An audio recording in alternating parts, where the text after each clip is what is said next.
বন্ধুরা, মায়া একটা আলাদা জিনিস। পৃথিবীতে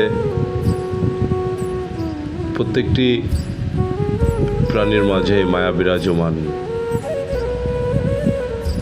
নিরলস পরিশ্রম, খেটে খাওয়া মানুষগুলো তাদের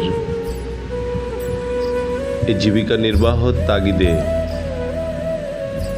হালাল রুজির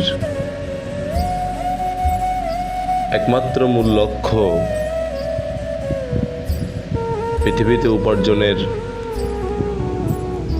অবিরাম পন্থা অনেক। আমরা যেটা দেখি,